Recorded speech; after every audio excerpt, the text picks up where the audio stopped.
सारी अजमेर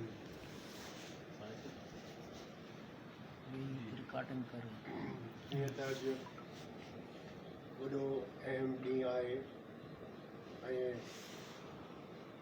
हिन ॾींहं जे बाबति हर माण्हू खे जेको पंहिंजे पाण खे सिंधी न पर पाकिस्तान जी अहमियत या पाकिस्तानी पंहिंजे पाण खे सॾाए थो उनखे अॼु यज़ीद ऐं इमामनि जी जंग में हिसो वठिणो आहे। यज़ीद जो कमु हुयो जो हज़रत अली जो पाणी झले, माविया जो कमु हुयो हज़रत अली जो पाणी झले ऐं उनखां पोइ यज़ीद इमाम हुसैन जो पाणी झलियो।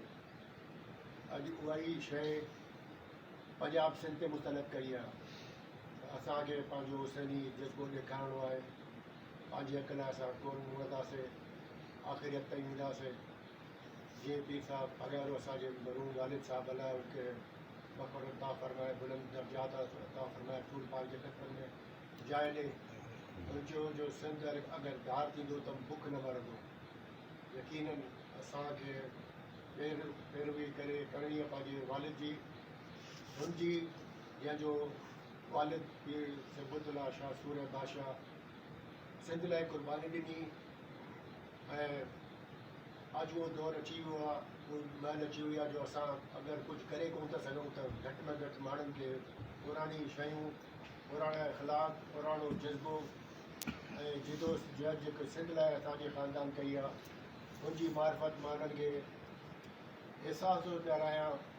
छा हुर, छा फ़क़ीर, छा ख़लीफ़ा जो महिरबानी करे अॼु तव्हां सियासत न कयो, सिंध जो नालो खणो, हू सिंध जो नालो खणो जेको तव्हांखे अलाह साईं ॾिनो आहे। तव्हांजी शनाख़्त ॾेई आहे, तव्हांजा रस्ता विया, तव्हांजा शहर हुया, तव्हांजी ॿनियूं हुयूं, हाणे तव्हांजो पाणी बि थो वञे। पंहिंजे ॿारनि खे, पंहिंजी औलाद जी नसलनि लाइ कुझु ख़्यालु कयो। अगरि कुझु न कंदो हाणे बि त यकीन कयो तव्हांजो फ़लस्तीन खां ॾुखियो ऐं ख़राबु अंजाम थींदो। महिरबानी करे क़दम खणो।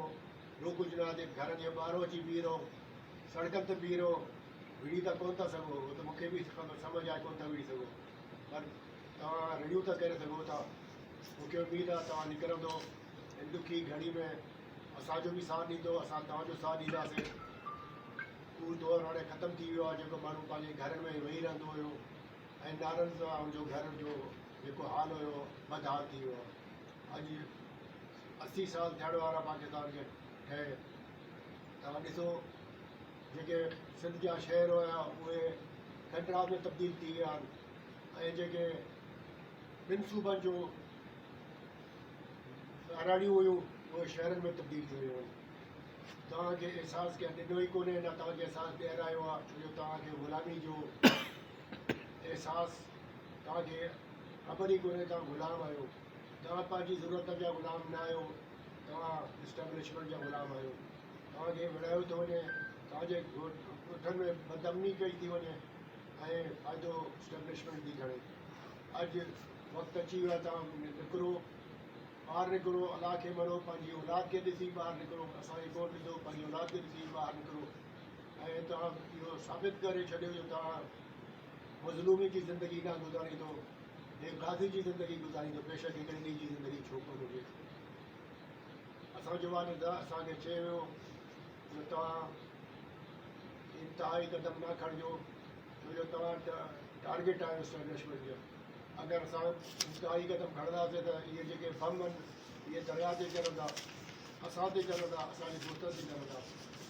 असांखे छो अहसासु महरूमियत माण्हुनि खां